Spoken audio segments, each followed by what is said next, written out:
नमस्कार। मैं हूं पंकज कुमार। इस खास पेशकश में हम आपसे बताने जा रहे हैं कि दरअसल बीजेपी के भीतर कोहराम किस बात को लेकर मचा है।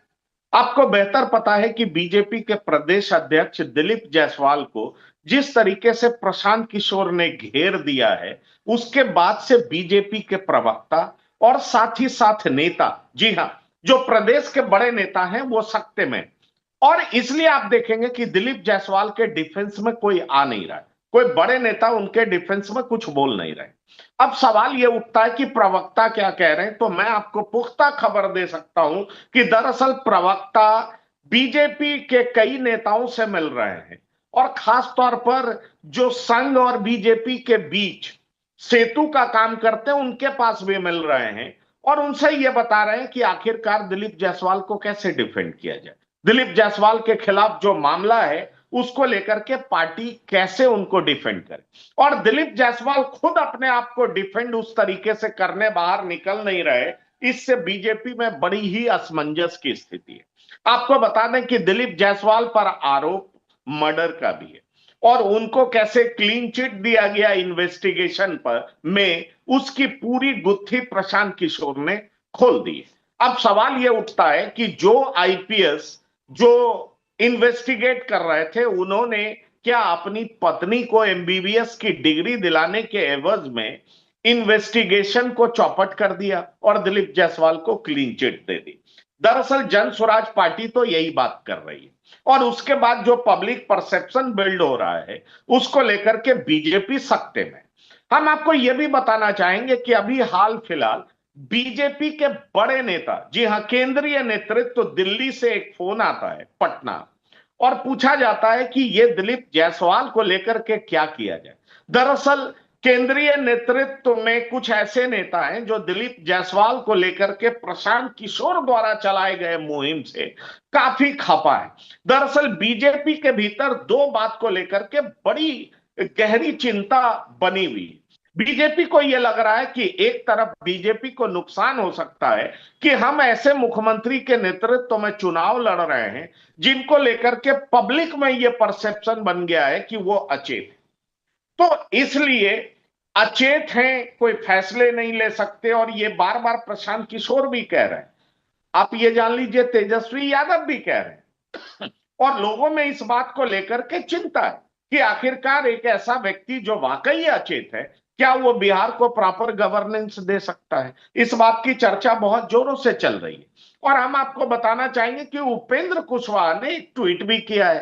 ट्वीट में उन्होंने कहा है कि ठीक है, आप सरकार चलाते रहिए, लेकिन पार्टी को बचाने के लिए आप अपने बेटे को आगे लाइए, क्योंकि तभी पार्टी बच सकती है। आपके इर्द गिर्द जो लोग हैं, शायद वो आपको कह नहीं पा रहे हैं या वो कहेंगे भी नहीं, लेकिन जो कार्यकर्ता हैं और लोग हैं, उनका आपके पास एक्सेस नहीं।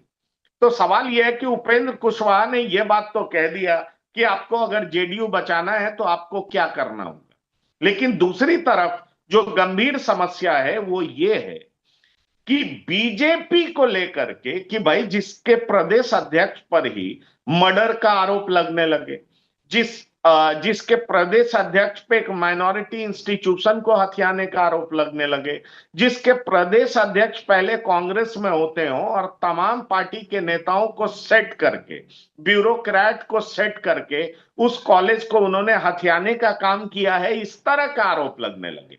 ये कोई भी आरोप की पुष्टि टीवी 9 नहीं करता।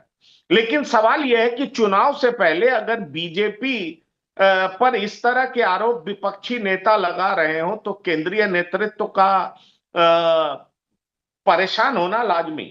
और केंद्रीय नेतृत्व इस बात को लेकर के मंथन कर रहा है कि आखिरकार दिलीप जायसवाल का किया क्या जाए। क्या दिलीप जायसवाल को हटा दिया जाए, और दिलीप जायसवाल को अगर हटाया जाएगा तो क्या ईबीसी में ये मामला काउंटर प्रोडक्टिव हो सकता है। दिलीप जायसवाल को हटाएगा कौन, इसको लेकर के भी ये चर्चा बड़ी तेजी से चल रही है। पर हम आपको ये बात बता सकते हैं कि जिस तरह प्रशांत किशोर ने इस मुद्दे को सामने रख करके बीजेपी को घेर दिया है, उसके बाद से प्रदेश इकाई के बीजेपी के बड़े नेता इस मुद्दे पर कुछ भी बोलने से बच रहे हैं। प्रवक्ता अपने प्रदेश अध्यक्ष को डिफेंड करने से बच रहे हैं।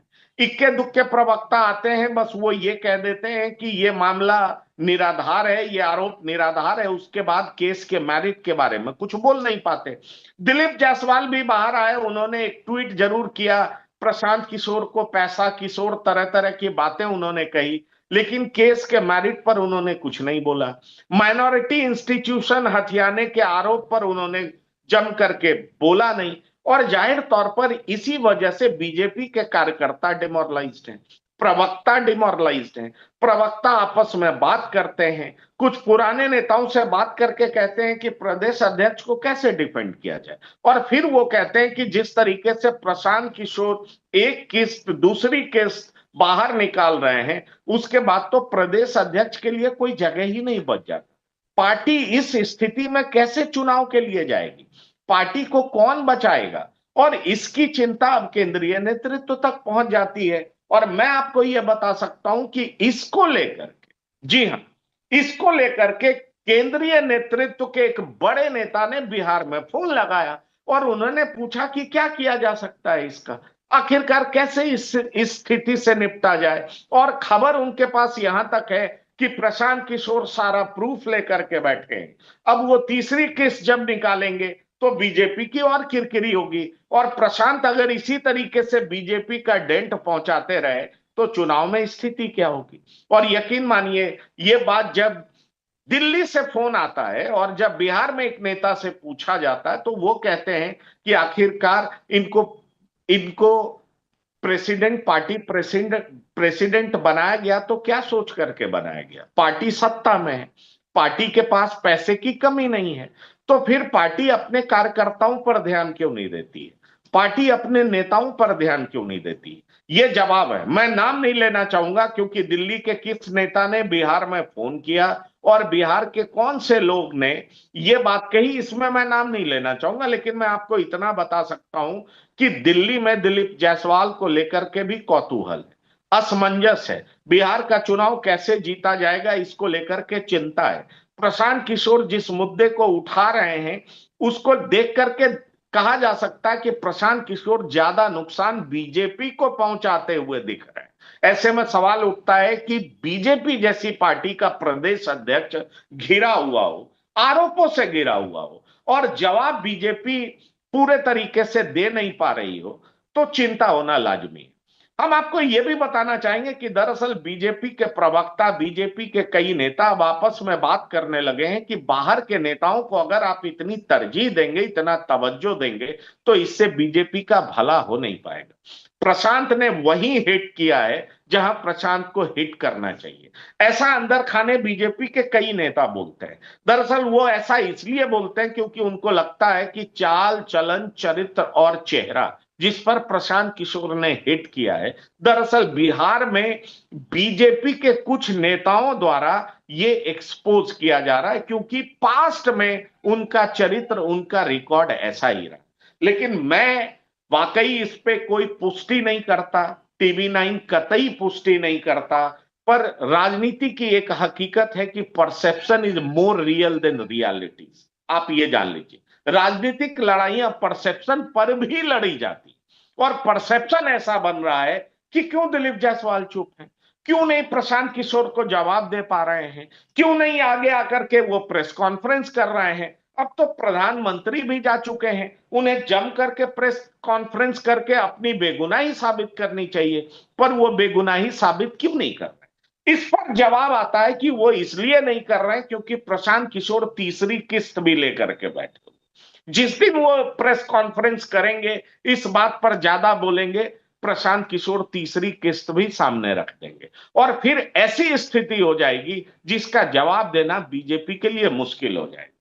दर्शकों, आप इस प्रोग्राम को लगातार देख रहे हैं और आप जानना चाह रहे होंगे कि दरअसल तीसरी किस्त प्रशांत किशोर कब रखेंगे। इसको लेकर के सिर्फ आप में ही चिंता नहीं है, आप में ही कौतूहल नहीं है, बीजेपी के लोग भी इस बात को लेकर के भयानक चिंतित।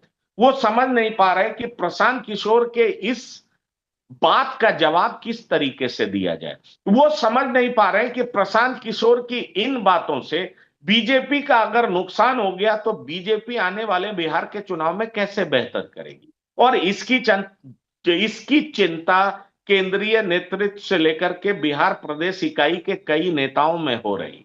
और आप सबको बेहतर पता है कि दिलीप जायसवाल कांग्रेस से बीजेपी में आए, और दिलीप जायसवाल कांग्रेस से बीजेपी में आए हैं तो वैसे लोग जो संघ से नाता रखते हैं, एबीवीपी से नाता रखते हैं, जो जो बीजेपी के तमाम अनुसांगिक संगठन से नाता रखते हैं, उनके बीच ये चर्चा और जोरों से चल रही है कि ऐसे लोगों को हम इस तरह का टॉप पोजीशन क्यों देते हैं, जिनका ना तो बीजेपी का संस्कार है, ना बीजेपी में वो आगे बढ़े हैं, तो फिर उनको हम प्रदेश अध्यक्ष क्यों बनाते।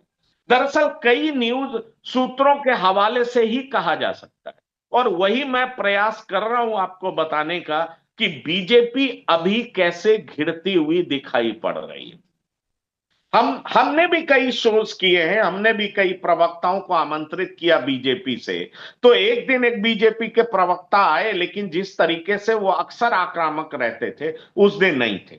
दूसरे दिन हमने प्रयास किया तो बीजेपी के प्रवक्ताओं ने मना कर दिया कि प्रदेश से कोई नहीं जाएगा। दिल्ली में पूर्वांचल एसोसिएशन के एक नेता को हमने बिठाया था, हमने उनसे पूछा था, जिनको बहुत ज्यादा जानकारी तो थी नहीं, लेकिन वो इस पूरे मसले पर दिलीप जायसवाल को कंडेम करते रहे।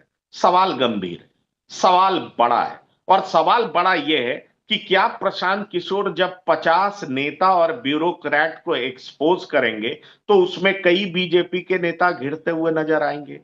क्या यह सिर्फ स्कैम ही नहीं बल्कि ये हत्या की भी कहानी है, क्योंकि इसमें भी जो राजेश शाह हैं, जो मृतक हैं, उनकी मां और उनकी बहन जिस तरह का आरोप प्रेस कॉन्फ्रेंस में लगा रही हैं, वो निश्चित तौर पर चिंता का विषय है। मैं एक बार फिर से आपको कह दूं कि इस तरह के आरोपों की हम बिल्कुल पुष्टि नहीं करते, क्योंकि ये कोर्ट ऑफ लॉ ही तय करेगा कि दरअसल आरोप में क्या दम है और क्या नहीं है। पर मैं इतना जरूर कह सकता हूं कि प्रेस में आकर के जिस तरीके से प्रशांत किशोर बोल रहे हैं, उनके नेता बोल रहे हैं, जिस व्यक्ति की हत्या हुई राजेश शाह की मां और बहन बोल रही हैं, 25 साल से जो वो जस्टिस पाने के लिए लगातार जो प्रयास कर रही हैं, और कैसे उनको धमकी भी दिया जा रहा है, ये तमाम खबरें जब बाहर आ रही हैं तो बीजेपी सत्ते में आ रही है। क्योंकि यकीन मानिए किसी भी पार्टी के लिए चुनाव उसका इम्तहान होता है, और जनता के बीच में अच्छा संवाद नहीं जा रहा हो, अच्छा मैसेज नहीं जा रहा हो, तो पार्टी निश्चित रूप से परेशान होती है। एक तो लगातार अपराध का ग्राफ, दूसरा नीतीश कुमार का अचेत रहने की बात या उन पर लगा ये आरोप, और तीसरा उनके नेतृत्व में चुनाव लड़ने की बात, और चौथा बीजेपी के प्रदेश अध्यक्ष चारों तरफ से घिरते हुए नजर आते हैं। तो इसको लेकर के बीजेपी भयानक असमंजस की स्थिति में है कि आखिरकार दिलीप जायसवाल से कैसे निपटा जाए। और वो कहते हैं ना कि कुछ बातें ना तो उगलते बनती है ना निगलते बनता है, तो आखिरकार बीजेपी इसको उगले कैसे निगले कैसे, ये तो केंद्रीय नेतृत्व ही तय करेगा। लेकिन प्रदेश अध्यक्ष के पद को लेकर के अंदर खाने जबरदस्त उहापोह की स्थिति है। लोग दबी जुबान में बहुत तरह की बात कर रहे हैं, कह रहे हैं कि ऐसे प्रदेश अध्यक्ष के साथ चुनाव में जाना काफी ज्यादा काउंटर प्रोडक्टिव होगा। तो क्या वाकई ये प्रदेश अध्यक्ष हट सकते हैं? प्रशांत किशोर क्या इसको बड़ा मुद्दा बनाने जा रहे हैं? तीसरी केस जब जारी होगी तो प्रदेश का राजनीतिक माहौल बदल जाएगा। प्रशांत किशोर और भी नेताओं को एक्सपोज करेंगे, क्योंकि प्रशांत किशोर बार बार कह रहे हैं कि हमाम में सब नंगे हैं। राबड़ी देवी के दिलीप जायसवाल मुंह बोले भाई हैं। तो क्या अगर इस तरह की बात होती है तो आरजेडी भी एक्सपोज होगी, क्योंकि आरजेडी पर भी पीके आरोप लगाते हैं कि आरजेडी भी उस तरीके से इसलिए नहीं बोल रही है क्योंकि आरजेडी और दिलीप जायसवाल के बीच में घनिष्ठ संबंध रहा है। कई और नेता हैं जिनको दिलीप जायसवाल ने ऑबलाइज किया है, कई और ब्यूरोक्रेट हैं जिनको दिलीप जायसवाल ने ऑबलाइज किया है। ये सारे आरोप लगाने वाले हैं प्रशांत किशोर और उनके पार्टी के लोग। ऐसे में बड़ा सवाल है कि एनडीए जो नेतृत्व के संकट को झेल रही, नीतीश कुमार पर लगा आरोप को क्या जनता खारिज कर देगी, ये तो जनता बताएगी। पर बीजेपी के प्रदेश अध्यक्ष पर हत्या का आरोप लग जाए और आरोप मढ़ने वाला एक ऐसा पार्टी का नेता हो जो कि हर मुद्दे पर बेबाक बोलता हो, दबंगई से बोलता हो और कहता हो और चुनौती देता हो कि अगर उनमें हिम्मत है तो मेरी बातों का जवाब दे, मैं सारा प्रूफ सामने रख दूंगा, तो आखिरकार बीजेपी इस प्रशांत किशोर से कैसे निपटे। हम आपको यह भी बताना चाहेंगे कि प्रशांत किशोर भली भांति जानते हैं कि बीजेपी में किस नेता की क्या हैसियत है, क्योंकि 2014 में प्रधानमंत्री चुनाव लड़ रहे थे और उससे पहले वो गुजरात के मुख्यमंत्री थे। प्रशांत किशोर उनके बेहद करीब थे और जब वो लोकसभा का चुनाव लड़ रहे थे तो प्रशांत किशोर ने कई सारी रणनीति बनाई थी। फिर वो नीतीश कुमार के भी बहुत करीब रहे। तो नीतीश कुमार की पॉलिटिक्स, प्रधानमंत्री की पॉलिटिक्स, सबकी पॉलिटिक्स वो जानते हैं और इसलिए उनकी पार्टी ने यहां तक दावा किया कि दरअसल बीजेपी उनको इसलिए नहीं हटाएगी क्योंकि ये नई बीजेपी है जो अपने अकाउंटेबिलिटी से बचती है, वो अपनी जिम्मेदारी से बचती है और वो इसलिए नहीं हटाएगी क्योंकि उनको लगेगा कि जनता में मैसेज आएगा कि हमने प्रशांत किशोर के आरोप को एक्सेप्ट कर लिया है। पर वो लगातार कह रहे हैं कि हम अगले किस्त में सब कुछ एक्सपोज कर देंगे और इसलिए बीजेपी के अंदर भारी चिंता है कि चुनाव से पहले पीके द्वारा इतने एक्सपोजर की बात करना और वो भी प्रदेश अध्यक्ष के खिलाफ इस तरह की बात करना बीजेपी को कितना नुकसान पहुंचाएगा, इसका आकलन करने में बीजेपी का केंद्रीय नेतृत्व लग गया। अब आगे क्या होता है तो वो हम आपको बताते रहेंगे, पर हम आपसे इतना जरूर बता सकते हैं कि इस समय बीजेपी के प्रवक्ता जो कि अक्सर आक्रामक दिखते हैं इस मुद्दे पर चुप है। बीजेपी का केंद्रीय नेतृत्व इस मामले को टटोल रहा है और हम आपको ये भी बता सकते हैं कि यहाँ के भी कई बीजेपी से जुड़े हुए हार्डकोर नेता, आरएसएस से जुड़े हुए हार्डकोर लीडर जिनका की रूट आरएसएस में रहा है या उसके अनुसांगिक संगठन में रहा है, वो भी पार्टी के प्रदेश अध्यक्ष के रवैये से खासे परेशान है। ऐसे में बीजेपी क्या करेगी चुनाव से पहले, ये बीजेपी के लिए एक ऐसा मुद्दा बन गया है जिसको बीजेपी ना तो निगल पा रही है ना उगल पा रही है। इस खास एपिसोड में इतना ही। ताजा तरीन खबरों के लिए आप लगातार देखते रहिए टीवी 9। धन्यवाद, नमस्कार।